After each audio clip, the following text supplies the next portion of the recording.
When you told the players that this would be your last season, what was their reaction?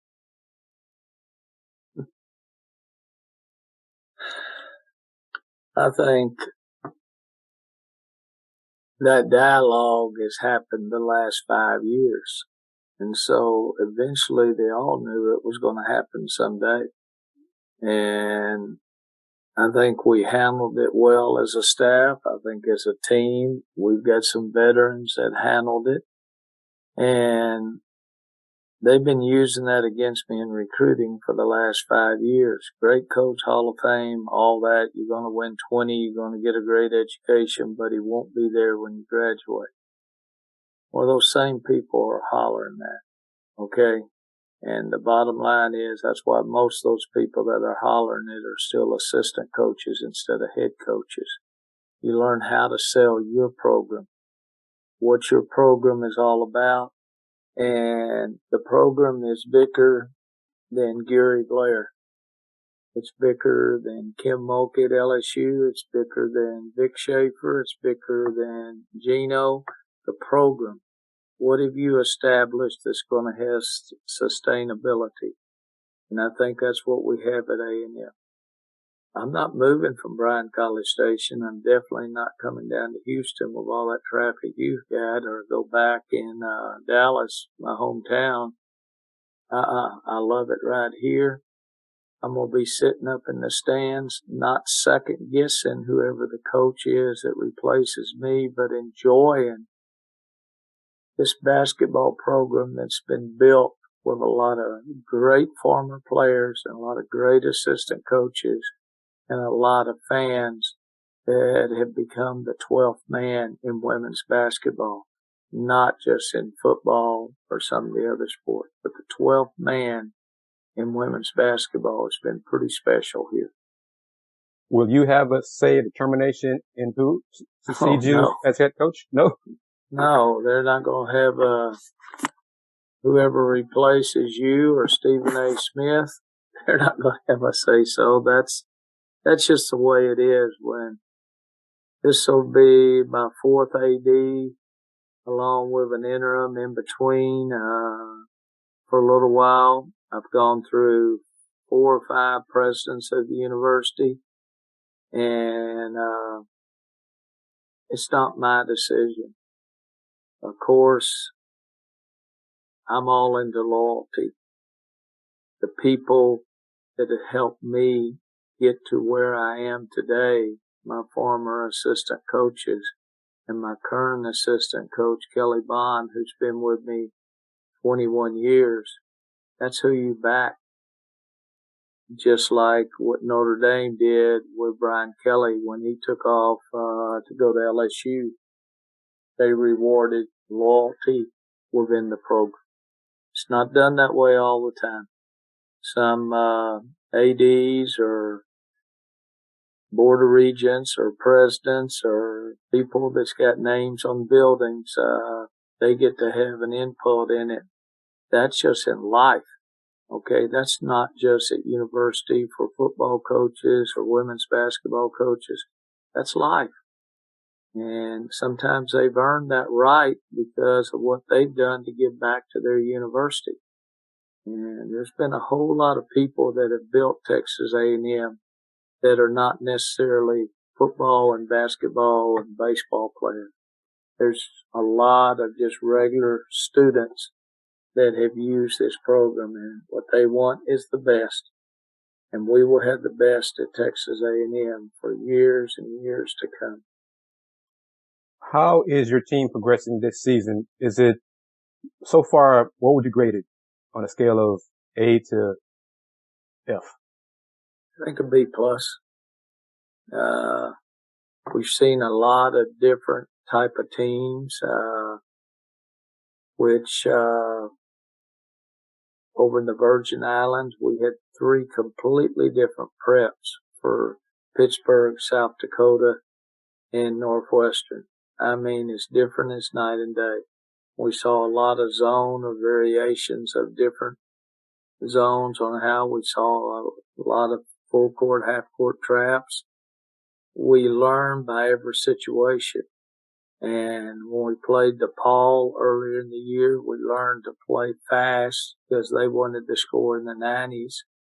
Or you learn to play it sometimes a little bit slower. Like maybe a Stephen F. Austin might want to out-execute you on the half court and play more of a positional game. I want this team to be able to play any style of play once we get to the SEC against Vanderbilt on the 30th, or the 29th, whenever we play them in December. I want to be able to say, hey, we've seen this before. This is why this schedule was made up, to give us every scenario that you might face in the SEC and hopefully in the NCAA tournament again. What challenges do the Longhorns present in the matchup? First, it has nothing to do with either team. It has more to do with the rivalry that you would expect. It would be like for y'all people back in the days when Wheatley used to play Kashmere in men's basketball. And the 70s when I was coaching high school, if you're in Houston back then. Or it might be what Bel Air did in baseball against their rival down there. When you say Texas and A&M, it's got to mean something. It's got to mean something to you as an individual, as a fan, as an alumni, or as a former student. It's got to mean something to you. You've got to be able to tune in that game and say, I want to be a part of that in case I can't be there in person. And it's all about rivalry. So that's what that means. I respect rivalry. The word first. To find the word, find out who your rival is, and respect it. And respect the outcome. Just like I grew up in Dallas where Texas and Oklahoma played in the Cotton Bowl every year. I respected that rivalry, and I would tune in to watch that game.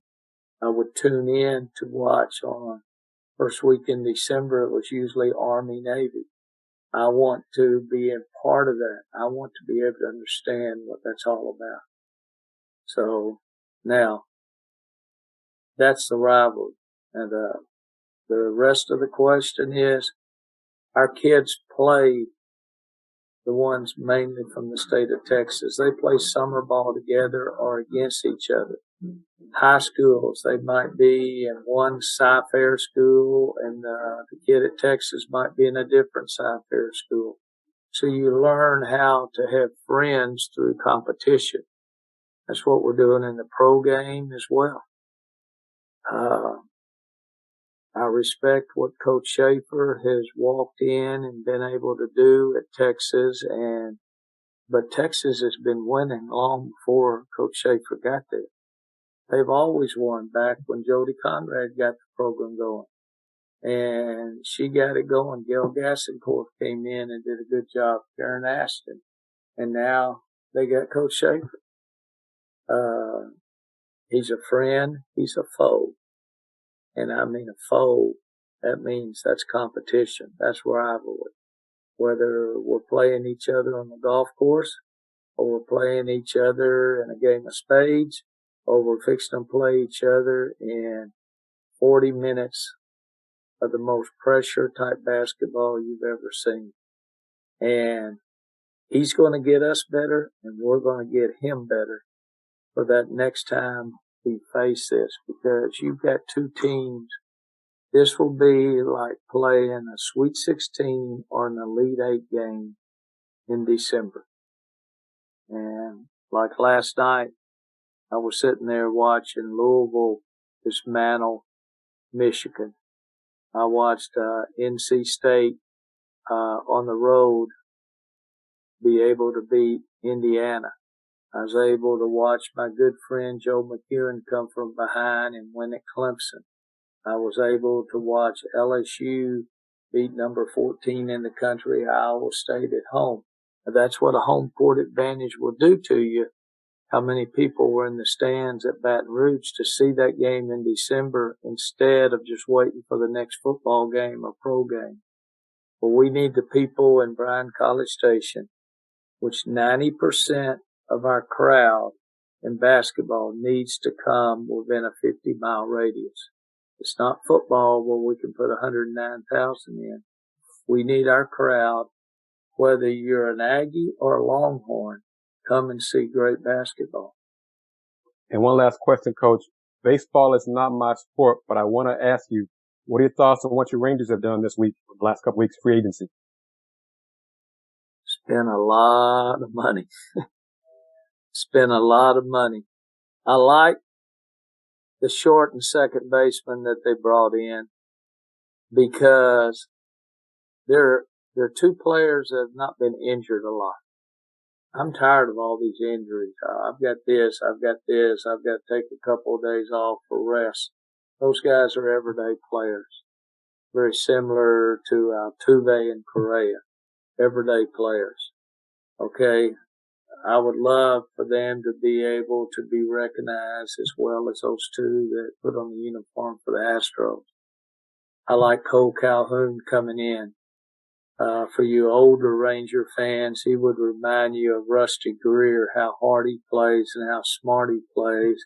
And it's good not to play against him because he used to find ways to beat my Rangers. Now, we need some more pitching help, okay? Unless you're going to give us Verlander or something, we need help.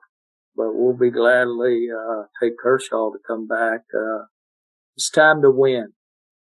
It's time to win, or at least making those major strides to win at that beautiful ballpark they have up there at Ranger Stadium. Thanks very much, Coach. Take care. Appreciate you. Thank you, Chris. Thank you, Brandon.